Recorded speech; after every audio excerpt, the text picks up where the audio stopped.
if you want to work and live here in the UK as a nurse, this video is for you. Okay, so wala nang paligoy-ligoy pa. Let's move on to the first step, which is taking your language exam. So first step, it's either you choose whether you're going to take for an IELTS or you go for an OET. So personally, yung kinuha namin is yung IELTS kasi way back before, wala pang OET. So kung nurse ka or you're a medical professional, you want to come over, mas madali daw pag OET yung iti-take mo kasi nga based sa medical terms and medical practice. So may idea ka na, especially dun sa speaking part. Yung IELTS kasi, it's more on general, anything under the sun yung itatanong sa'yo. IELTS is your International English Language Test System. This is an exam to test your English ability. Hindi mo kailangan magkaroon ng British accent. There are 4 subtests. Meron tayong reading, writing, listening, and speaking. And we're actually going to have another video about how to pass your IELTS, especially if you opt out to do a self-review. Kasi yun yung ginawa namin. Nag-review kami, and nung hindi kami pumasa, nag-self-review na lang kami ulit. You just have to remember that this is the very first step, and sometimes we delay taking it kasi we feel na hindi tayo ready. So always remember that the journey of 1,000 miles begins with a single step, and your first step is your IELTS. So number 2 na step, once pumasa ka na sa IELTS, is maghanap ka ng agency. Marami naman mga agencies sa Pilipinas. We will try to interview yung mga bagong dating dito from Philippines, and then kung ano yung mga agencies na in-applyan nila, and then we will also try to ask them kung ano yung mga contact numbers, yung updated contact numbers, yung updated email address, para at least kung nasa Pilipinas kayo and you want to apply, may mga certain areas din, at least we can help you by letting you know kung ano yung mga agencies. Nakapasa ka na ng IELTS, may agency ka na. So the next step will be your NMC registration. Your NMC registration, meron siyang 2 parts, and the first part, that's when you will have to do your eligibility assessment. So ano yung eligibility assessment? So meron kang ipapasa ng mga documents. So like your passport, your lupon or your board certificate, your diploma, of course your PRC license, and marriage certificate if you're going to apply as married. Tapos, once masubmit mo to sa NMC, si NMC mag-i-email siya sa PRC back home for your state board verification. And roughly, it will take mga 14 days yung waiting time. Then once matapos ka na sa part 1 ng NMC, which is yun nga, submission of requirements and documents, and then yung NMC will then instruct you na you can now take or go now for your CBT exam. In order for you to take the CBT, you have to register first sa Person View.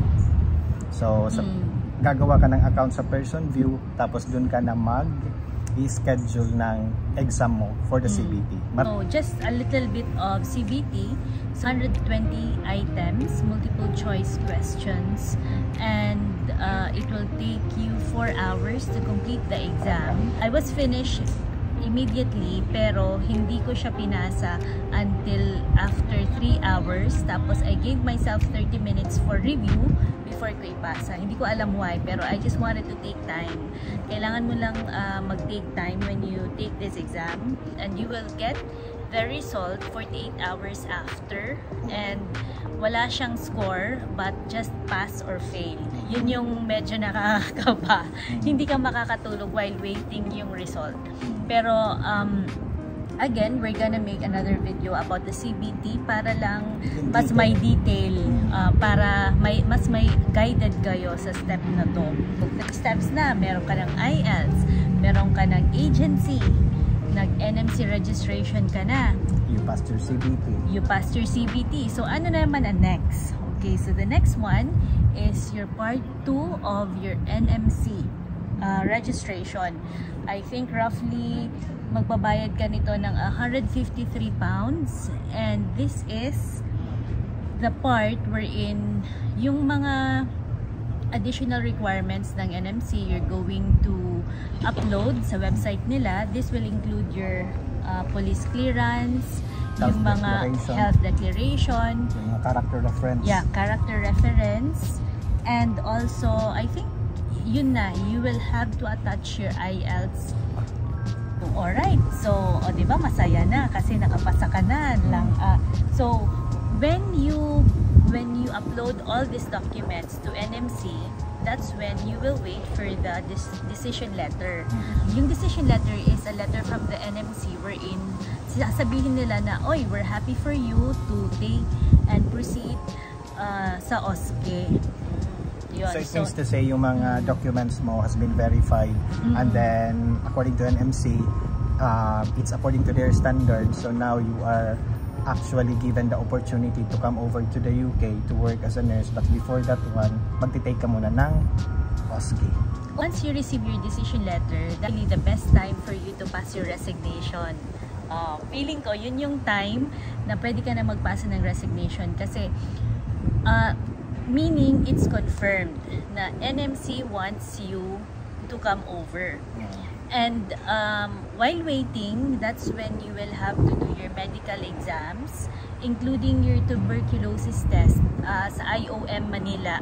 On my experience dun sa medical, once you are in United Arab Emirates, kasi kami before we came over to the UK, nandun kasi ako sa Dubai, yung wala akong actually medical exam, yung hiningi sa akin is yung police clearance. According sa UAE kasi, once you are given a police clearance, you are cleared of everything, including yung health medical certificate mo, it's included under police clearance.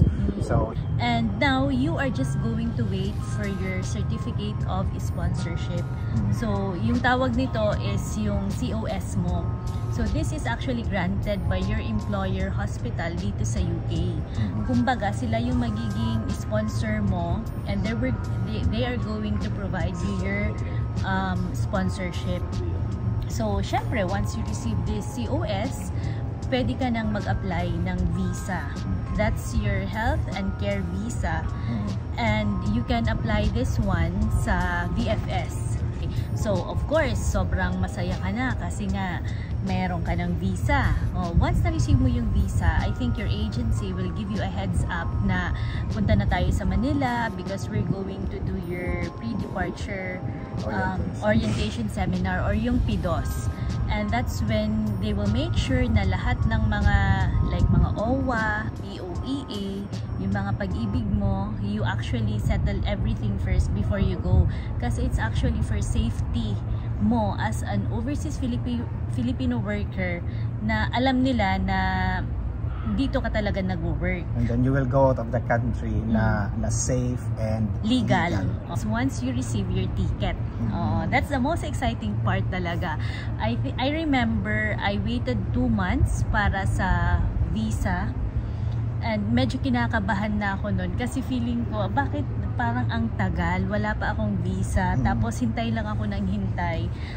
Kasi if I remember, yung style kasi ni My Heart is when she received the decision letter, dun siya nag-resign, and then she went home to the Philippines. Tapos sa Philippines, di ba, naghintay ka pa ng mga 2 months, 2 to 3 months. Feeling ko talaga, oh my God, illegal recruitment ba ito?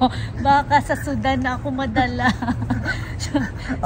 Parang natagalan yung kanyang 2 months. Natagalan yung kanyang process hanggang ma-receive niya yung ticket. So we were thinking, ano ba ito? Na-scam ba tayo?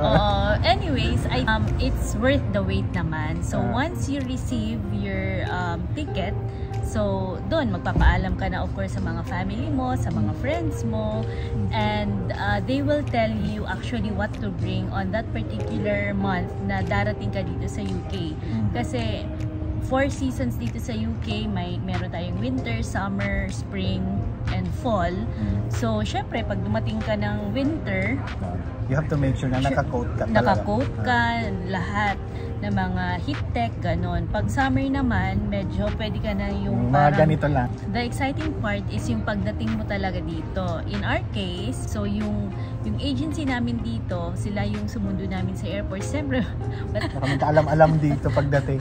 Wala. And then, Mabuti na lang may sumundo sa amin. At yung pinakamasaya is actually, merong, as a group kayong pupunta, may cohort kayo. So, meron kayong mga new friends.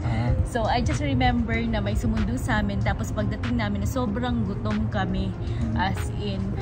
So, we had a dinner, care of ng trust. And after ng dinner, natulog muna kami lahat. And may pa-welcome allowance din. Oo, may binigay silang, I remember, mga 500 pounds na welcome allowance na payable for mga 10 months. Hindi naman siya free. It will be deducted through your salary. Pero hindi mo naman siya mararamdaman. Hindi mo siya mararamdaman. It depends sa trust kung anong trust ka pupunta kasi meron silang specific amount. One more good thing here is meron tayong 1 month free accommodation. Tapos yun, congratulations! So, nandito ka na sa UK. So, it's actually ganun lang kadali yung step by step na process. So, yun. Ano pa? Ay, okay. So, ayun nga na. So, nandito ka na sa UK. So, nandito ka na sa UK. So, sobrang excited namin. Okay. So, nandito ka na sa UK. So, okay. So, yung unang gagawin is, of course, bigyan muna kayo ng mga rest days. Let's say, for example, if weekend kayo dumating dito, so Saturday and Sunday, rest muna kayo yan. And then, Monday, doon na mag-i-start. Kukunin nyo na yung mga IDs nyo, yung BRP nyo, pupunta kayo sa post office kung saan pinadala yung BRP nyo. Yung BRP is yun yung parang ID nyo dito sa UK na magpapatunay na you are legal coming to the UK. Andun lahat yung record mo, saan ka nag-work and everything. The trust will organize yung i-welcome kayo. I-present, magdi-discuss doon yung mga different specialty ng mga nursing. And once andito ka na sa UK, you will start working and then meron ka ng hindi ka muna nurse. So, ano ka muna? You will be considered nurse awaiting PIN. So, yung time namin, we were actually given at least 3 months na in-house review for the OSCE. And at the same time, yung time na yon, nagre-review ka ng OSCE and the other days, mag-duty ka sa hospital. I think it was actually helpful because you get to understand yung setting nila dito sa hospital nila. Pero medyo hectic lang kasi pagoda, after ng shift, pupunta ka ng review, tapos after ng review, may duty ka na naman kinabukasan, pero you know, mag-i-enjoy kang gawin siya kasi marami ka pang energy pagdating mo dito. Yun yung ginawa namin nung kami yung dumating dito. Pero mostly na mga trust is nagpapa-focus muna sila ng review before dinadala nila yung mga bagong nurses to the ward for duty. So binibigyan muna sila ng 1 month, I think 1 to 2 months, and then they will take the OSCE. Once kahit hindi pa sila pumasa, awaiting result, dun pa lang sila nag-e-enter sa floor. Okay. So, para sa akin, mas gusto ko yung previous one. Yung previous. Kasi nga, parang mas nafa-familiar ako dun sa mga equipments, dun sa mga routine, dun sa setting. Oo, kasi actually, ganun, yung OSCE na exam is kung ano yung ginagawa mo sa hospital na setting or community na setting. Yun, that is the start of your UK journey as a nurse. Yun. So, thank you dun sa mga nag-like, nag-subscribe, and nag-share dito sa video namin. If you want any further clarifications or any questions about dun sa step-by-step process, you can put all your comments down below. Then, try natin i-discuss one by one para helpful yung information na ma-share namin sa inyo. Para sa akin talaga, yung pinakamahirap na exam is yung IELTS. First step. Yung because pinakamahirap. yung pinakamahirap sa lahat ng gagawin mo is the very first step.